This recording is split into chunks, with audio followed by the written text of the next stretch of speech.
Fiercely independent, yet globally inspired. There are few states more proud than Texas. Deep in the heart of this great land, we discover a town with a rich history and unique cuisine. Locals call it Tex-Mex, and where better to try it than where it all started, right here in San Antonio.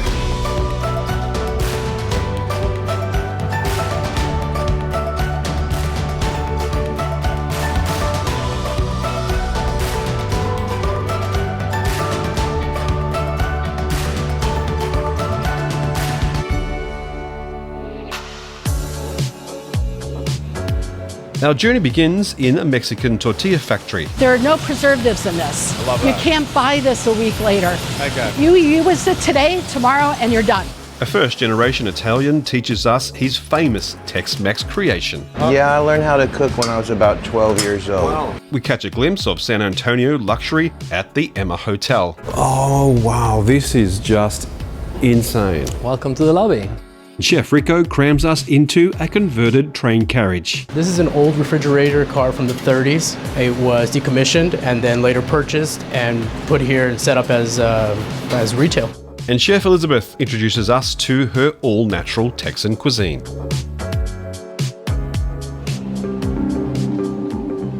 San Antonio is home of Tex-Mex, but discovering these dishes proved a little more difficult than I imagined.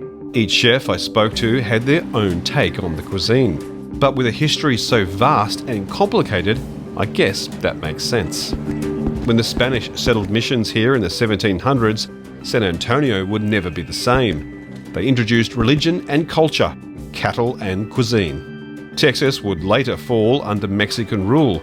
All these global influences created a lifestyle in San Antonio that's uniquely Texan. More than just a list of ingredients. This amalgam of cultures is probably what's most apparent in Texan cuisine today. Not quite Mexican, not quite Texan. San Antonio is the home of Tex-Mex. To really understand Tex-Mex, you've got to start over the border. Here at Sanitary Tortillas, this is Mexico, and the owner will even tell you when you walk through the door, you're in Mexico. And the process is pure Mexico. It's thousands of years old, the actual old school process of making tortillas. This is Mexican, totally.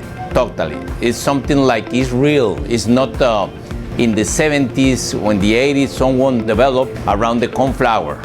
This is not corn flour, this is the real corn.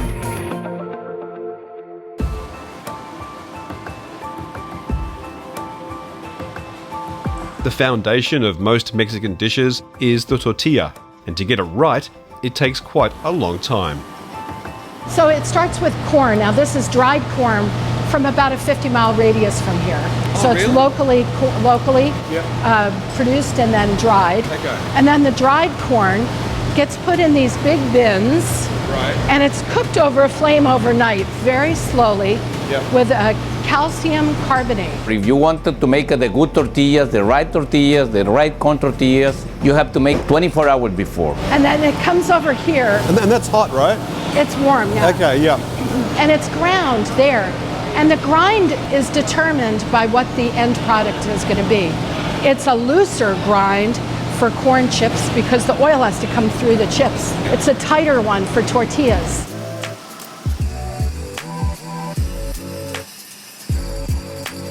Now there's a machine over there. Is that the old machine? That machine began in 1925, and that's why Sanitary Tortillas is called Sanitary Tortillas, that machine. The old machine, they come from 1925. They are from Mexico.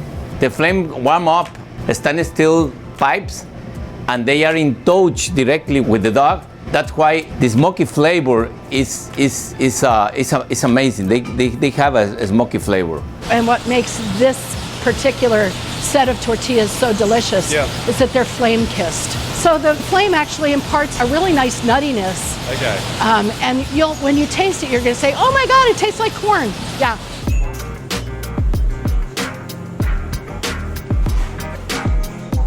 So you have the ones on the new machine, and these are the ones from the old machine. I already know I'm going to like the old one. Just flip it up, and you'll get a nice hot one from the middle. Okay. Try that. We'll try the new one first. Oh, well, it smells like corn. In fact, it tastes like corn. Yes, it's amazing, isn't it? And now try this one, and then we'll zhuzh it up a little with extras. Okay. There's a flamier, there's a nuttier, a more campfire taste. Well, this one was kind of kissed by the flame. That one was assaulted. Yes, indeed, absolutely. There's a lot more flame on that one. So what a local might do is do just salt, Yep. or salt and a little hot sauce. I'm so glad we're using the old one because I do prefer that one. And then just don't let that slip and take a nice big bite. Oh, yeah. Oh yeah, so that's going to get you through a work morning. Oh my gosh. That is hot. Oh, I'm sorry. You know what? I'm feeling Mexican already. Tasting where it all started, here at Sanitary Tortilla.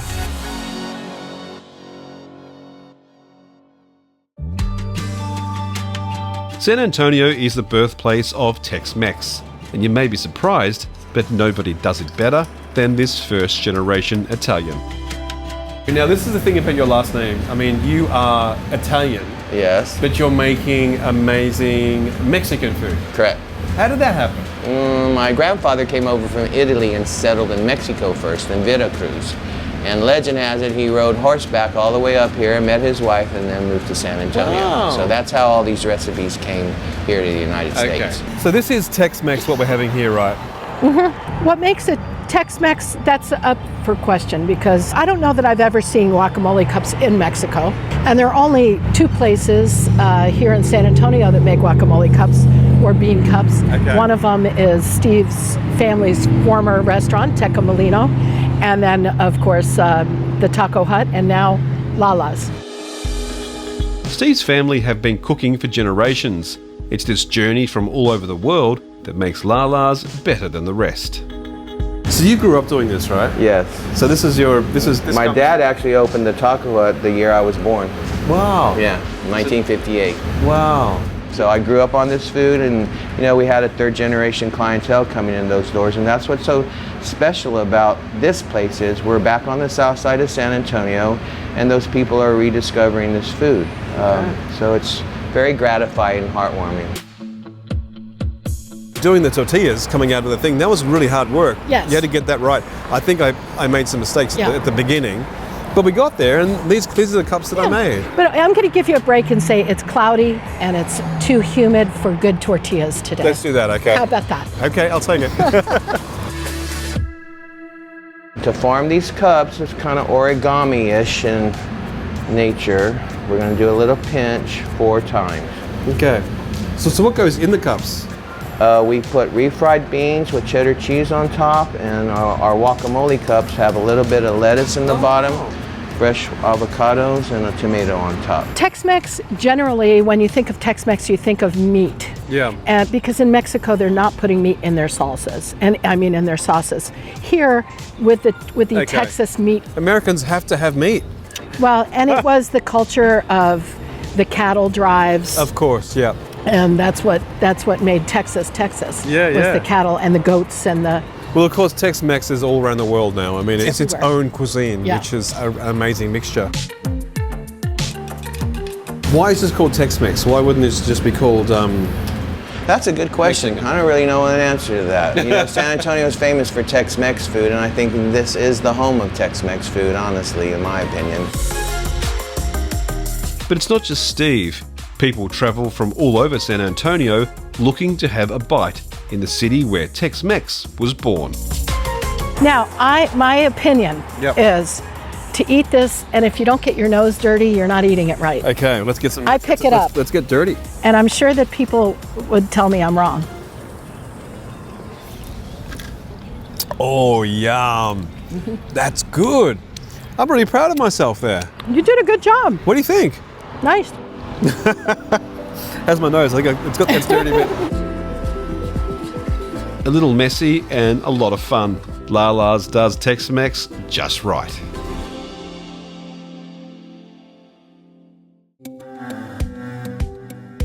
The Pearl District in San Antonio is a really cool part of town. New businesses are popping up in old buildings, giving the city a fresh new look. I stopped by Hotel Emma for a quick bite. It's a beautiful building that used to be an old brewery. Much of the old equipment has been maintained, giving the place a fashionable rustic look. Our bar is called Stanworth.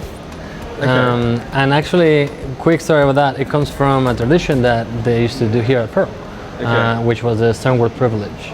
And that basically is that if you work at a brewery, you can drink off the line a beer. You cannot. As long as you don't get drunk, that's the one rule. Look, if you drink off the line, you're going to get drunk. Well, eventually, but they didn't catch on at that point. So yeah, so we repurposed the name into that. Wow. Unfortunately, it's no longer live for us. Yeah. You can't drink at the job, but back then they did. I love that idea. I mean, it's actually I don't love that idea at all. It's a very bad idea to drink on the job. With machines, machinery, everything like. Not good. Times have changed. Thank God. There's something about the architecture, isn't it, that lends itself to create something as beautiful as this. I was going to say that, yeah, the interesting thing about rooms like this one specifically is that we had to work with the building. This was the brew house originally. Okay. So every room here is a little bit different because of the original building. Okay, which is great. I love the beams, love the interior design, which is kind of like a warehouse chic, kind of wealthy. Yes, definitely. Yeah, it's just stunning. We like to say that is if you're visiting a well-appointed friend's house or an appointed uncle or aunt. Yes. Love that. Yes. So if I was staying here, can I have my meal? Absolutely. Part of what I do in my role of culinary concierge is curate that for you. So I love that idea. We usually reach out before you arrive. We'll have a conversation. We'll get to know each other a little bit, so that then we can curate something that you're going to be surprised. And so then you can look after vegan. You can look after. Absolutely. If I love Italian food, you can make some Italian. I love this already. Just like the interior, the food here is bespoke as well. This is a very interesting dish called molletes, actually. And molletes actually came as an inspiration from our last, earlier this year, the executive family of the hotel went to Mexico to get inspired. In every possible way, right? And one of the inspirations was this dish. So this is a real Mexican dish. This is a real Mexican dish. It's a white bean. I mean, a real giveaway are two things on this dish. One is the avocado, and the other one is the jalapenos. Yes, absolutely. We love spicy here. This is great. And you have Scotch egg, yeah. Cornbread, Scotch egg, a little creme fraiche. Okay, great. And of course, a little arugula on the side. Everything here is very different from Lala's, but still each meal takes advantage of local resources. What you end up with are beautiful dishes with a strong Mexican influence. Amazing. The jalapenos aren't too strong and aren't too powerful, thank God. But just stunning. It's a nice balance, right? And the white bean also balances the dish quite a bit, and it gives it that roundness. Can I try a little bit of yours? Absolutely. This is the egg. What's this covered in? So this is a Scotch egg. It's a typical Scotch egg. However, we do our own mix before we fry it. Okay. So it's like it has a little bit of jalapenos. It has a little bit of some of the local spices. Like Chef's really good about sourcing everything locally. Okay. So of course, it's going to affect the different dishes different ways. Just amazing. How's that? This is amazing. Hotel Emma has repurposed its old brewery and given it new life. The resurgence is happening all throughout the Pearl District.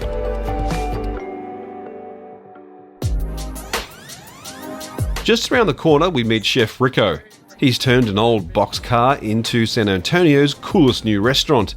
It's not exactly Tex-Mex, but it's definitely Texan. So there's no Tex-Mex going on here? No, not really. Not at all. But I mean, there's the abbreviated Tex-Mex, and then there's Texas Mexican, where when there wasn't a border, and it was just the land, what the land offered. And there's the similarities there, but the Tex-Mex that we're familiar with the guacamole and crazy amounts of yellow cheese, that's the stuff that we're trying to stay away from. Okay, so what two dishes am I going to try today? So we're going to try the lobster mollete with cotija cheese on top. Yep. And then we're going to have the prawn aguachile, which is a guayaba aguachile. I wasn't expecting an elaborate menu in such small quarters, but it seems like Rico's whole philosophy is doing a lot with just a little. So what's the story behind this dish? So with this new menu, we're going with a more contemporary take on Mexican food.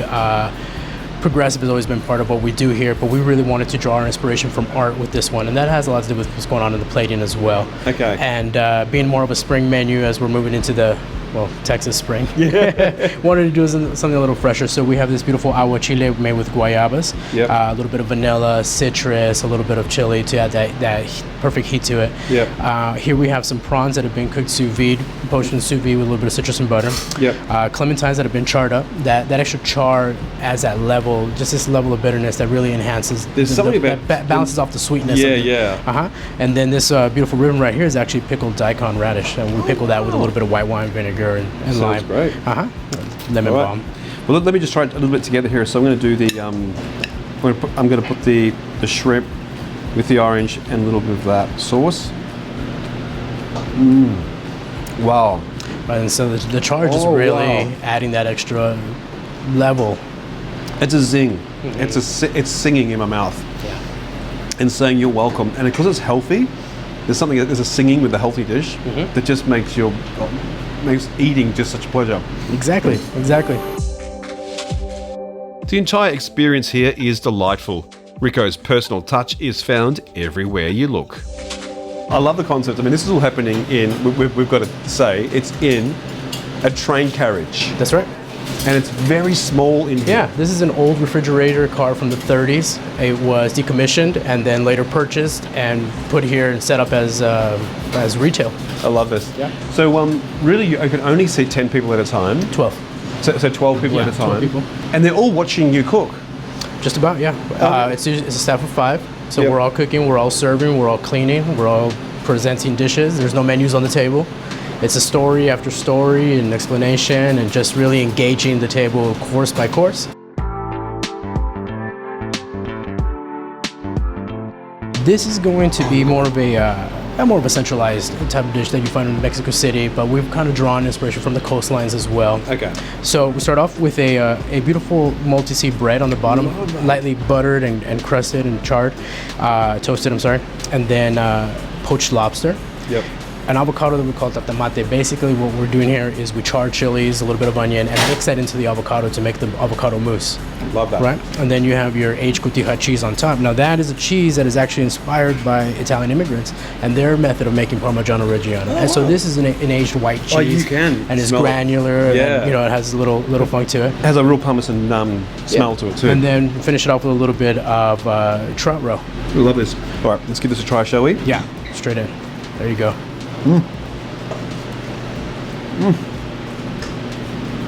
Right, Wow. so the acidity in the avocado, and then that aged flavor out of the cheese. The bread is crunchy on the outside, but it's a little chewy on the inside. Love the seeds. Yeah, You're biting into the fresh seeds. Yeah, and sesame seeds, chia seeds. That's very ancient Mexico. Pumpkin seeds. That's very ancient Mexico. Love this. Ancient recipes with a modern twist. This hot new restaurant is something to be shared with friends. This is an experience. So people who come here, not only do you get to meet other people, I guess, because I mean, the 12 people they're not all friends, right? Not always. Wow. So you've got to. But they will be at the end. You get these. Let's trade emails. Let's do this party again, and it happens that way. But then you do have people that buy the whole table, and it's their party as well. I really like the idea of not knowing anybody coming in here. It's a very intimate setting. The stories are just absolutely stunning, and each meal kind of matches the story, which is almost like theatre. Yeah. I mean, really, it's more of an explanation or a little tale about history or where the dish came from, but it feels like a story. It feels like you're theater and you're watching something happen and unravel before your eyes, and what's the next surprise, and this, every dish is better than the last dish kind of thing, and I don't know which one was my favorite. Like, it's such a fun dinner experience. An unforgettable experience here in the heart of San Antonio.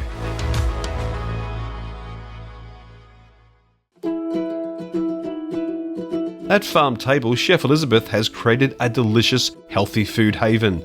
She's crafted a menu designed to heal with nutrition. At the time, working for the Culinary Institute of America, and I was constantly saying the word culinary, and I was using the phrase culinary medicine, and I was looking for a synonym to culinary medicine that was a very simple 2-word phrase that was a double entendre. So here you go. I love you. Pharm Table. I love you because you love food firstly, but you love people. Yes. And you can tell that when you walk into this place, everyone's so happy and it's that smile thing going on.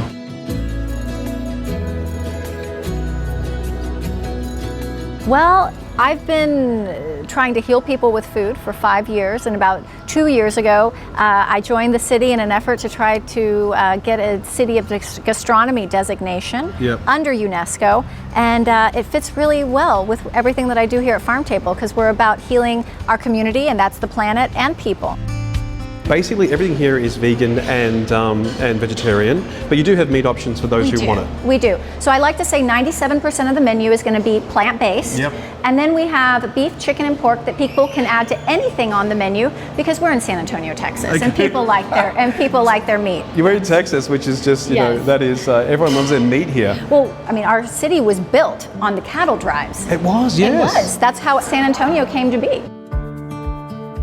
Pharm Table remains a deeply Texan restaurant, all while approaching food from an organic perspective. You're kind of honouring Mexican food and bringing it into the 21st century, right? Well, I would say I'm honouring it and I'm interpreting it with local ingredients. Mexican food is so profound, it will always inspire me, but we're not in Mexico, we're in San Antonio. And so I take the inspiration from Mexico and Mexican cuisine, and I use that as a lens for everything that we do here at Pharm Table.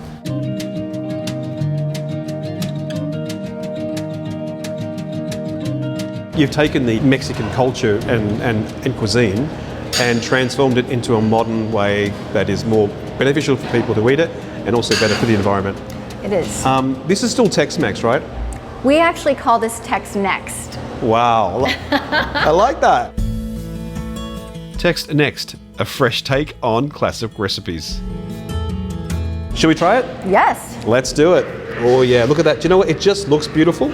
Even if it doesn't taste good, it just looks amazing. But let me just taste that real quick. How could it not taste good? How could it not taste good? Elizabeth, that's really meaty. It is. Really meaty and just stunning. Love what's going on there with the crispiness of the garnishes on top. Just a stunning, stunning meal. So if Pharm Table was in Italy, for instance. It would be totally different.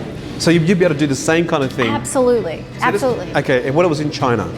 Same thing, but you know what's funny? I was in China in January, and when I went to the farmer's market, all the vegetables were the same as San Antonio because in Macau they have the same environment. So this can be applied to every culture. It can be applied to every culture, and it should be, because I really believe that you have to acculturate the food to the place. Yeah. And so here in San Antonio, Pharm Table has more Mexican or Mexican American inspired things on the menu because that's our demographic. There we go. So we have our black bean puree, we have our beet noodles, we have our squash, escabeche, now we have the carrot ribbons, and we are going to finish this off with a little bit of avocado, purple daikon radishes, and then this is that fabulous salsa that I love so much, which is the coconut cilantro chutney. I just feel like you're a kid in like Disneyland. Well, I like color. And you love color, you love food, you love caring for your body and others. I mean, this is just a great experience for me. I feel inspired to take more care of myself. Well, if you want to keep making all these fabulous TV shows, you might have to do that. Exactly, right? Right?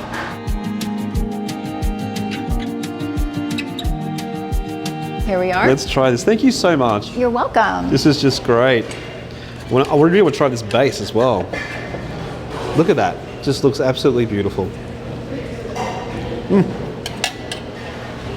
Absolutely. So many flavors. The fennel. I can taste the fennel. And there's also a little bit of smoked Spanish paprika in there to make it smoky. Just stunning. While the style may change, chefs throughout San Antonio are remaining true to their Texan roots. Thanks for coming on the tour with us. Join us next time as we continue our tasting journey throughout America.